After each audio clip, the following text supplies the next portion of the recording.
প্রিয় একাদশ শ্রেণীর শিক্ষার্থী বন্ধুরা, আজ আমরা মৈথি কোকিল বিদ্যাপতি রচিত বৈষ্ণব পদাবলীর শ্রেষ্ঠ পদগুলির অন্যতম ভাব সম্মিলন কবিতাটি নিয়ে বিস্তারিত আলোচনা করব। এই পদটি রাধাকৃষ্ণের মিলন পর্যায়ের এক অসাধারণ সৃষ্টি। প্রতিটি লাইন ধরে অর্থ ও তার অন্তর্নিহিত ভাব বুঝে নিলে কবিতাটি তোমাদের কাছে জলের মতো সহজ হয়ে যাবে। এর সাথে গুরুত্বপূর্ণ প্রশ্ন ও তাদের উত্তরও আলোচনা করব। দেরি না করে চলো আজকের মূল আলোচনায় প্রবেশ করা যাক। উৎস পরিচিতি। মৈথিল কোকিল কবি বিদ্যাপতি রচিত এই বিখ্যাত পদটি কলিকাতা বিশ্ববিদ্যালয়ে প্রকাশিত বৈষ্ণব পদাবলীর ভাব সম্মিলন পর্যায় থেকে চয়ন করা হয়েছে। কবিতা ভাব সম্মিলন। শিক্ষার্থী বন্ধুরা, তোমরা তোমাদের পাঠ্য বইটি খুলে প্রতিটি লাইনের পাশে এই অর্থ ও ব্যাখ্যাগুলি লিখে নাও। দেখবে কবিতাটি বুঝতে আর কোনো সমস্যা হবে না। প্রথম লাইন, কি কহবরে সখী আনন্দ ওর। অর্থ, হে সখী, আমার আনন্দের শেষ বা সীমা কতটুকু তা আর কি বলবো। অর্থাৎ দীর্ঘ বিরহের পর প্রিয়তমকে কাছে পেয়ে রাধার মনে যে সীমাহীন আনন্দ সৃষ্টি হয়েছে তারই উচ্ছ্বাস তিনি সখীর কাছে প্রকাশ করছেন। এই আনন্দ এত গভীর যে তা ভাষায় প্রকাশ করা সম্ভব নয়। চিরদিনে মাধব মন্দিরে মোর। অর্থ, অনেক দিন পর আমার প্রিয়তম মাধব অর্থাৎ শ্রীকৃষ্ণ আমার গৃহে মন্দিরে এসেছেন। অর্থাৎ রাধার এই আনন্দলাভের মূল কারণ হল দীর্ঘকাল ধরে চলা বিচ্ছেদের অবসান ঘটিয়ে শ্রীকৃষ্ণ আজ তার কাছে এসেছেন। এই আগমনে রাধার হৃদয়ে আনন্দের বন্যা বইছে। পাপ সুধাকর যত দুঃখ দিল।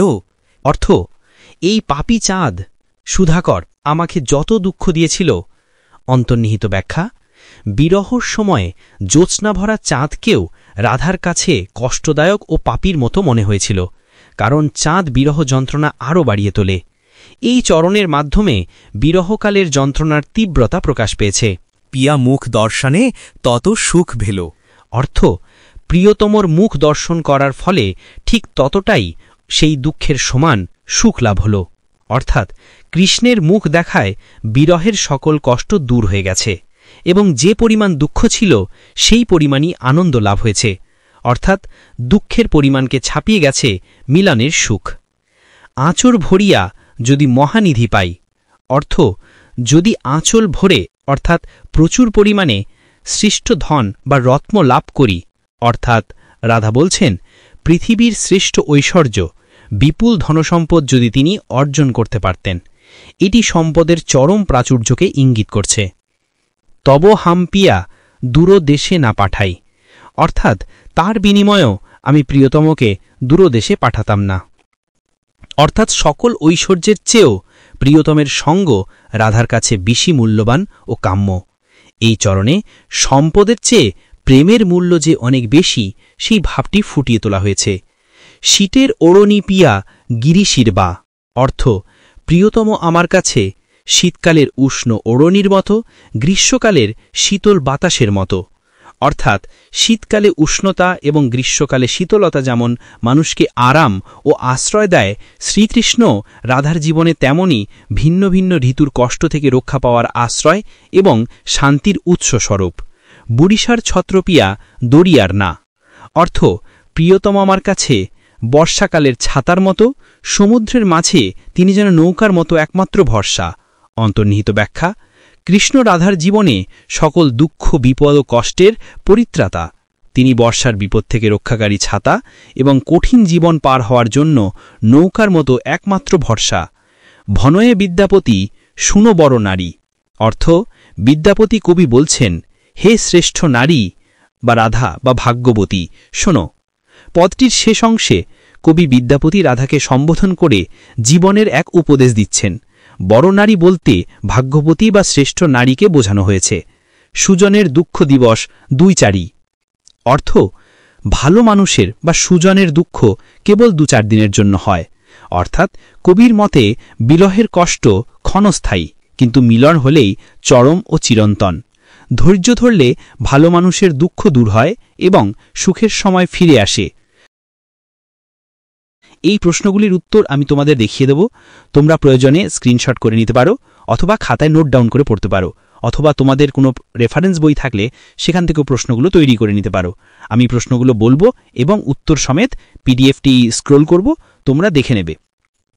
প্রথম প্রশ্ন, আঁচড় ভরিয়া যদি মহানিধি পাই, কোন প্রসঙ্গে শ্রীমতী রাধিকা এই উক্তি করেছেন? শ্রী রাধিকার কৃষ্ণ প্রেমের নিবিড়তা এখানে কতখানি প্রকাশ পেয়েছে লেখো।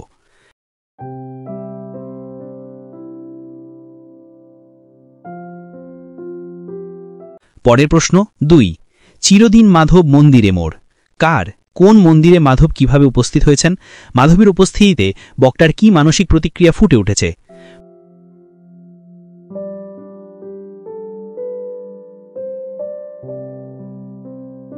পরের প্রশ্ন 3, ভাব সম্মিলন কাকে বলে?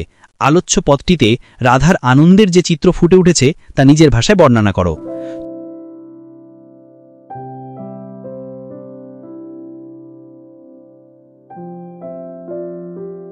চলো পরে প্রশ্ন 4, শীতের ওড়হনি পিয়া গিরিশির বা বরিশার ছত্র পিয়া দরিয়ার না, কার সম্পর্কে এই কথা বলা হয়েছে?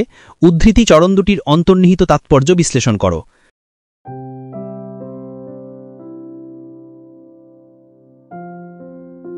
পরের প্রশ্ন 5, ভনয় বিদ্যাপতি শোনো বড় নারী, সুজনের দুঃখ দিবস 2-4, কখন বড়নারীকে ডেকে কবি বিদ্যাপতি কি বলেছেন? কবিতায় বড়নারীর সম্পর্কে কি জানা যায় তা সংক্ষেপে লেখো। পরের প্রশ্ন 6, কি গহ্বরে সখী অনন্দ ওরো, এই পদটি কোন পর্যায়ের পদ? কে মন্তব্যটি করেছেন?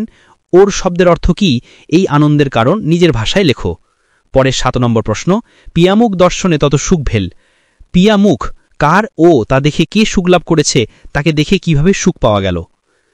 পরের প্রশ্ন 8, পাপ সুধাকর যত দুঃখ দেল, সুধাকর শব্দের অর্থ কি এবং সুধাকরকে পাপী বলা হয়েছে কেন? যত দুঃখ বলতে এখানে কিসের ইঙ্গিত করা হয়েছে? পরের প্রশ্ন 10, সুজনের দুঃখ দিবস 2-4, সুজন কে ও তার দুঃখের কারণ কি? তার দুঃখের অবসান কিভাবে ঘটেছিল? পরের প্রশ্ন এবং শেষ প্রশ্ন 10, বিদ্যাপতি রচিত ভাব সম্মিলন পথটিতে রাধাকে কবি বিদ্যাপতি কিভাবে চিত্রিত করেছেন? আমার প্রিয় একাদশ শ্রেণীর শিক্ষার্থী বন্ধুরা, যদি তোমাদের ভিডিওটি ভালো লেগে থাকে তাহলে একটি লাইক সাবস্ক্রাইব করে আমাদের এই চ্যানেলের সঙ্গে যুক্ত থেকো। একটি গুরুত্বপূর্ণ কথা, এই ভিডিওর যে পিডিএফটি দেখানো হয়েছে সেটা যদি সংগ্রহ করতে চাও বিনামূল্যে, তাহলে আমাদের হোয়াটসঅ্যাপ চ্যানেলে যুক্ত হতে পারো। হোয়াটসঅ্যাপ চ্যানেলের লিঙ্ক এই ভিডিওর ডেসক্রিপশন বক্সে দেওয়া আছে। ধন্যবাদ, তোমাদের দিন শুভ হোক। পরবর্তী ভিডিওতে আবার কথা হচ্ছে।